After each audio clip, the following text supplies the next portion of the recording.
Assalamualaikum warahmatullahi wabarakatuh. Bismillahirrahmanirrahim. Alhamdulillahirabbil alamin wassalatu wassalamu ala asyrofil mursalin sayyidina maulana Muhammadin wa ala alihi washabihi ajmain. Amma ba'du. Yang kita hormati bersama guru kita bersama Kiai Haji Abdul Wahab Maimun, semua keluarga besar Mbah Maimun, Gus Yofur, Neng Nadia, semuanya kita hormati, dari Pertamina semuanya, wonten Mas Ari, wonten Mas Solihin, Mas Latif, semuanya saya hormati. Saya sebetulnya sudah 3 tahun yang lalu sering dimintai ngaji sama Pertamina, dan karena saya sudah daftar jadi resi, tengok-tengok di rumah itu sudah nggak mau ya. Alhamdulillah Pertamina punya cara yang agak nggak benar itu, memanfaatkan Gus Yofur ngundang saya. Semoga Allah memaafkan. Itu otak politiknya masih jalan. Tapi alhamdulillah semoga ini kesalahan yang dimaafkan Allah Subhanahu wa taala. Karena politik itu penting. Dulu itu ada orang berdoa di depan makam Rasulullah sallallahu alaihi wasallam. Itu doanya itu agak mengganggu, itu agak menteror. Ya Allah, jika saya jadi orang baik, maka yang senang ini kekasihmu, yaitu Rasulullah Shallallahu Alaihi Wasallam. Tapi kalau saya jadi orang jelek, itu yang senang musuhmu, yaitu setan. Monggo terserah, jenengan mau menyenangkan kekasih jenengan atau menyenangkan musuh jenengan, monggo monggo. Itu kata Allah, ini agak repot. Intinya terus, ya sudah kamu jadi orang baik saja, biar kekasih saya seneng. Jadi kadang-kadang hubungan dengan Allah juga harus pakai politik gitu. Jadi in kuntu sholihan surra habibuk.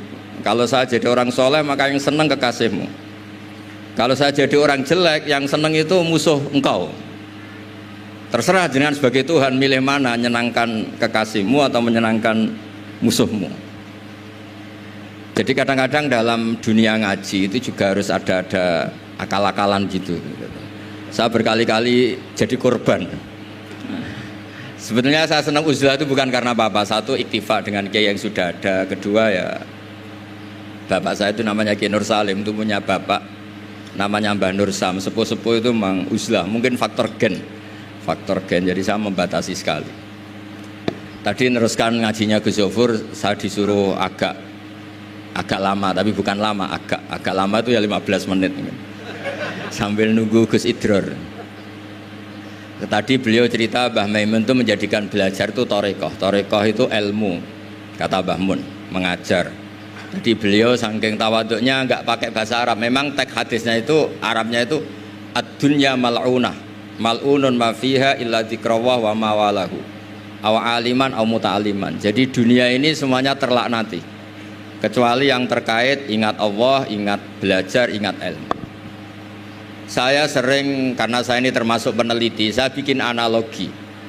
Ada rumah itu lengkap, ada kamar mandinya, ada kamar tidurnya, ada makanannya. Tentu yang masuk rumah itu terburuk itu adalah nggak ngerti yang punya rumah itu siapa. Nggak punya rumah itu siapa, kamu langsung makan, langsung tidur, langsung memanfaatkan isi rumah itu, tanpa ingin tahu yang punya siapa. Betapa buruknya itu. Nah, kira-kira seperti itulah pengajaran kita di pesantren. Pertama yang harus kamu ngerti itu ma'rifatullah. Kamu tahu yang punya dunia ini siapa. Kok tahu-tahu kamu pakai minyaknya kamu bor Pak Ari, terus dijual, terus menghidupi sekian banyak orang, itu milik siapa? Itu tidak milik direkturnya, milik Allah Subhanahu wa taala. Jadi memang ngerti itu nomor 1. Jadi ya sama, kamu mau sowan sini itu harus matur Mbah Ubab sebagai putra Mbah Mun tertua, matur Mbah Ghafur. Kalau ngundang saya ya harus lewat Gus Yofur. Jadi pokoknya harus ngerti dulu gitu. Intinya itu harus ngerti dulu. Itu ada orang Gus biasa dimarahi istrinya tuh senengnya sama saya bukan main. Karena saya sering cerita ilmu itu penting. Yang bikin orang nggak kaget tuh ilmu. Kamu tahu kan istri kamu pantangannya itu kamu pulang nggak bawa uang, udah gitu punya cerita di luar kamu tuh nggak macem-macem. Ya Gus tahu. Setelah pulang betul-betul tidak bawa uang, ada kabar kamu macam-macam. Istri kamu marah tidak marah. Setelah marah betul, Anda harus bangga karena itu sesuai teori ilmu Anda. Akhirnya setiap dimarahi istri itu dia bilang ternyata ilmu saya akurat. ilmu saya benar gitu. Jadi ilmu itu penting supaya kalau kita ngalami apa itu tidak kaget. Di mana-mana atasan itu ya marahi bawahan. Bawahan itu takut sama atasan. Suatu saat kamu dimarahi Pak Ari, ya berarti sodako ilmu saya memang akurat. Karena tidak ada ilmu yang mengajarkan bawahan marah sama atasan. Ya sudah, anggap saja itu sesuai teori. Jadi enak lah, anut ilmu itu enak. Tadi kalau Gus Zofur cerita dulu di Madrasah Sarang sampai di Al-Azhar itu takutnya kiai itu kalau diancam santri itu boyong. Memang ketika saya ngaji sama mas saya Sarang termasuk sama Mbak Ubab itu masyhur itu kalau ada orang nggak naik kelas itu kiainya diancam saya naik atau kembali ke terminal. Itu kiai biasanya takut. Itu cerita terkenal. Ternyata di Al-Azhar sama. Tadi ada anak Thailand nggak hafal 8 juz bawa tiket Gus. Saya pulang ke Thailand tidak jadi orang, Pak dosen yang dosa. Lulus. Nah itu di cerita-cerita yang diceritakan Said Muhammad termasuk di Abu Abul Farad juga gitu. Ada orang tuh dosanya banyak sekali, kesalahannya banyak sekali. Sampai diceritakan itu kesalahannya digelar itu tis'atan wa tis'ina sijillan. Kullu sijillin maddul basor. Jadi dokumen kesalahannya itu 99 bok kotak, per kotak itu sepanjang mata melihat. Sampai orang ini putus asa karena pasti masuk neraka. Tapi kata Allah, kamu tenang saja. Dan Allah itu sangat, ya kalau boleh dibahasakan itu sangat fair. Sampai Allah tanya, adzolamat kakatabati, apa para penulisnya itu dolim sama kamu sehingga sentimen kalau kamu jelek ditulis, kalau baik gak ditulis. Enggak Gusti, memang saya salah betul. Jadi diantara pertanyaannya Allah itu adzolamat kakatabati. Akhirnya terus sampai itu nyata salah, terus kata Allah, la zulma alaikal yaum, kamu tenang saja, kamu punya satu kebaikan. Terus Allah mengeluarkan satu kotak kecil. Terus kata orang itu, sudah Gusti, gak usah, gak penting. Masa 99 box dilawan kotak kecil. Tapi di situ isinya itu kalimat la ilaha illallah Muhammadur Rasulullah. Ketika malaikat disuruh nimbang sama, coba timbang kesalahan yang sebanyak itu dengan hadil kalimat. Fatosat as-sijillat. Ternyata yang menang itu kalimat la ilaha illallah, yang ini salah, nggak diabaikan. Itu terus kata hadis terakhir, fala yaskulu ma'asmillahi ta'ala sayun. Dibanding kalimat ini semuanya itu nggak ada artinya. Karena kira-kira logikanya gini, malaikat bisa diteror sama Allah. Kamu berani ngabaikan nama saya. Jadi kalau saya dipanggil orang 1000, terus satu Gus Zofur, itu milih Gus Zofur, kamu berani mengabaikan putra Mbah Maimun? Kan saya tidak berani. Jadi kira-kira gitu, malaikat ditanya sama Allah, kamu berani mengabaikan kalimah la ilaha illallah? Ya tidak berani Gus, dia sudah menangkan.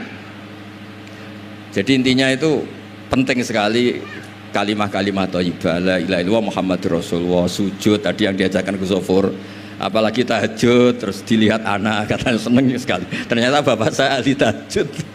Kalau nggak dilihat ya diceritakan Gus baginya. Tapi apapun itu supaya analogi ya, agama itu dimulai diantaranya selain Quran, hadis, ijma itu kias. Kias itu analogi. Ya kayak tadi, kamu masuk rumah, di situ semuanya lengkap, fasilitas lengkap, kamu pakai aja tanpa terlintas tahu yang punya itu siapa, yang mengizinkan itu siapa. Betapa buruknya itu. Sama betapa buruknya kita nikmati alam raya ini kemudian tidak tahu yang punya siapa. Nah, mengerti itu disebut ma'rifatullah. Sehingga orang yang tidak ngerti itu termasuk dalam riwayat tadi, ad-dunya mal'unatun mal'unun ma fiha illa dzikrawah wa mawalahu aw aliman aw mutaliman. Nggih niku ngoten mawon, nak kata-kata sing bingung mboten kula tok, jenengan luwih bingung. Mergo napa nggih? Repot kabeh lho. Ilmu nak kakean repot. Kula mawon repot malah jenengan repot. Soalnya tak janjeni swarga ngoten mawon kersane seneng. Mau jare Gus Zofur ngoten. Ado-ado Semarang rene numpak bis mlebu hadis man salaka tariqan yaltamisu fi ilman sahalallahu lahu tariqan apa ilal jannah. Jadi pokoke ngaji teng adat pesantren guys, pokoke sing seneng wis mboten ngancam-ngancam wis. Ini wasiate bapak kula. Bapak kula sering cerita, wong ning omah diamuk bojone utange akeh, ning tempat ngaji diancam neraka. Dadi ning omah diancam, ning tempat ngaji diancam. Jadi min jahanam ila jahanam. Kata bapak saya itu, pokoknya ngaji ku sing seneng. Alhamdulillah guru saya juga guru bapak saya Mbah Maimun tuh kalau ngaji ya guyon.